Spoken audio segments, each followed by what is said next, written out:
प्यारे बच्चों, आज हम कक्षा 10 गणित में अध्याय 5 समांतर श्रेणियां के अंतर्गत यूपी बोर्ड एग्जाम 2025 की दृष्टि से एक महत्वपूर्ण प्रश्न को हल करेंगे। यह प्रश्न बोर्ड एग्जाम में 4 अंकों में पूछा जाता है। तो देखने प्रश्न दिया है, कह रहा यदि किसी समांतर श्रेणी के पहले m पदों का योग n है तथा n पदों का योग m है तो m प्लस n पदों का योगफल ज्ञात कीजिए। तो देख रहे इस प्रश्न को हल करते हैं। सबसे पहले हम मान लेते हैं इस समांतर श्रेणी का प्रथम पद a और सार्वधातुक d है। माना समांतर श्रेणी का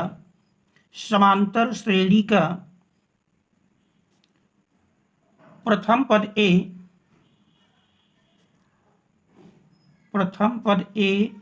और सार्वधातुक d है, तो ये हम मान लेते हैं। आप देख रहे हैं यम पदों का योग यन दिया है, अर्थात यम पदों का योग यश यम यही इक्वल टू यन के बराबर दिया है। अब अगर हम यम पदों के योग का सूत्र लगाएं तो सूत्र बनेगा m upon 2 into 2a plus m minus 1 into d equal to n देख रहे हैं दिया है। और इस दो को यदि हम पक्षांतर कर लें, देख रहे हैं दो भाग में है, पक्षांतर करेंगे गुणा में जाएगा और यम का हम ब्रैकेट के अंदर गुणा कर लेते हैं। तो देख रहे हैं यही इस प्रकार से बन जाएगा 2am plus m into m minus 1 d equal to 2n। ये हमारा समीकरण 1 बन जाता है। इसके बाद फिर देख रहे हैं दूसरी कंडीशन में n पदों का योग m दिया है, अर्थात यश n पदों का योग यश n और यही बराबर दिया है m के, तो यश n इक्वल टू यम। अब इसमें देख रहे हैं इन पदों के योग का यदि हम फार्मूला लगाते हैं तो n पदों का योग जानते हैं n by 2 into 2a plus n minus 1 into d equal to देख रहे हैं यम के बराबर है। तो इसमें भी हम दो पक्षांतर कर लेंगे, देख रहे हैं भाग में है, पक्षांतर करेंगे m के साथ गुणा में जाएगा और n का ब्रैकेट के अंदर गुणा करें तो मिल जाएगा 2an plus n into n minus 1 D. देख रहे हैं यही बराबर हो गया 2m के। ये हमारा समीकरण नंबर 2 बन जाता है। अब यदि हम समीकरण 1 से समीकरण 2 को घटाएं तो देख रहे हैं समीकरण 1 माइनस समीकरण 2, तो समीकरण 1 से समीकरण 2 को घटाने पर देखें घटाएंगे तो इस प्रकार से बन जाएगा। यही समीकरण हमारा इस प्रकार से मिलेगा। देख रहे हैं a के पदों को 2am minus 2an 2am minus 2an plus, अब देख रहे हैं दूसरे से दूसरा पद घटाएंगे, m ब्रैकेट के अंदर m का यदि हम गुणा कर दें तो देख रहे हैं बन जाएगा यही m square minus m D. और इस पद से हम अभी दूसरे समीकरण को घटाएंगे, माइनस n का ब्रैकेट के अंदर गुणा कर लें तो देख रहे हैं n square minus n into d equal to right hand side में देखें तो 2n माइनस 2m। अब इसको हम सरल करेंगे। देख रहे हैं पहले दो पद से अगर देखें तो दोनों से 2a कॉमन मिल रहा है, 2a कॉमन कर लें तो यही हमारा मिल जाएगा m माइनस n। और फिर देख रहे हैं इस d वाले पद से यदि हम d कॉमन कर लें तो फिर इस प्रकार लिख सकते हैं m स्क्वायर n स्क्वायर पास पास कर लें, देख रहे हैं m स्क्वायर माइनस m और ये माइनस n स्क्वायर को हम पहले लिख लेते हैं, फिर माइनस m और ये माइनस माइनस गुणा करेंगे प्लस बन जाएगा प्लस n और d हमने कॉमन कर लिया इक्वल टू, देख रहे हैं इस राइट हैंड साइड में से भी दो कॉमन करेंगे तो दो कॉमन करने पर n माइनस m। अब इसको और सरल कर लेते हैं, देख रहे हैं और सरल करने पर 2a into m minus n plus,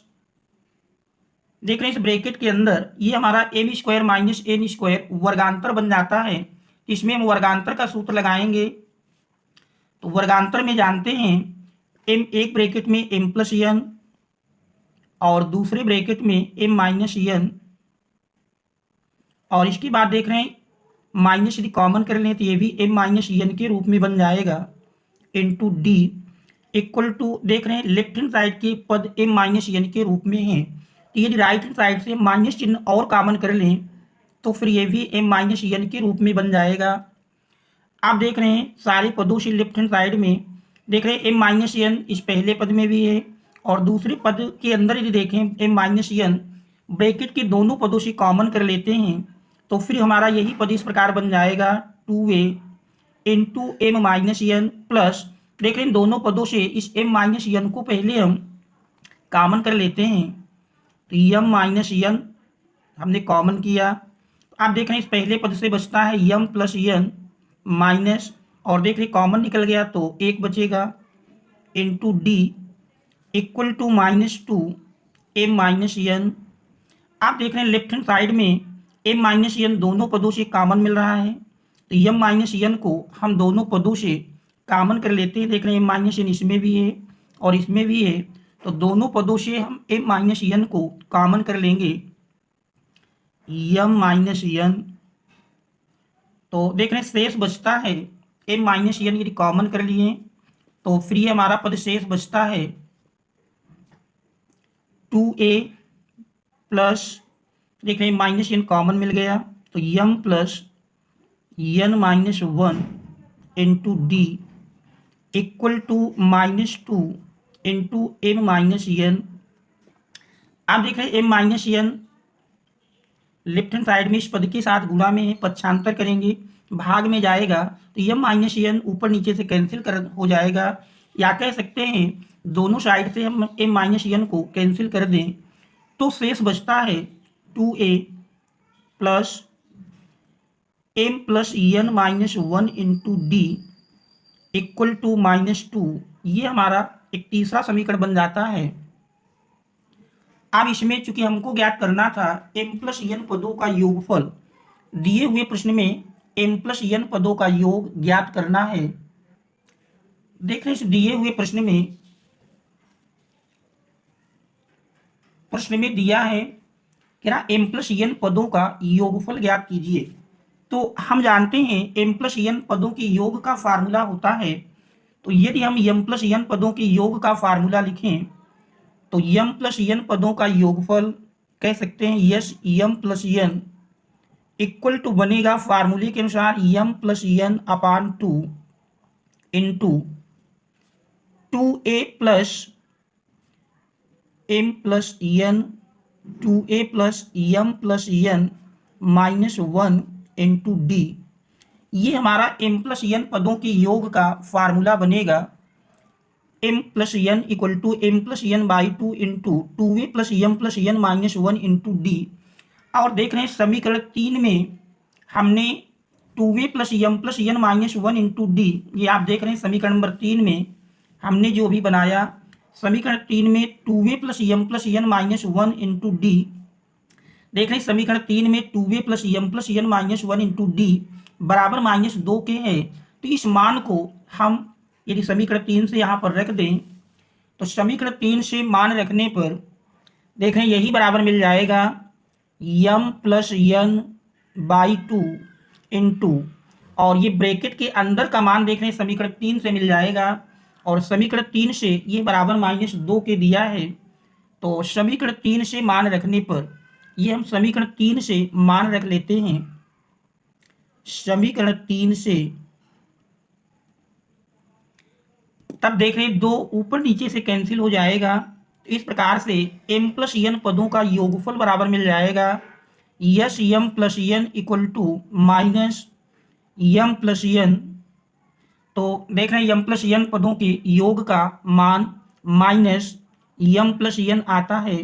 तो ये हमारे इस दिए हुए प्रश्न का आंसर हो जाएगा। Thanks all of you for watching.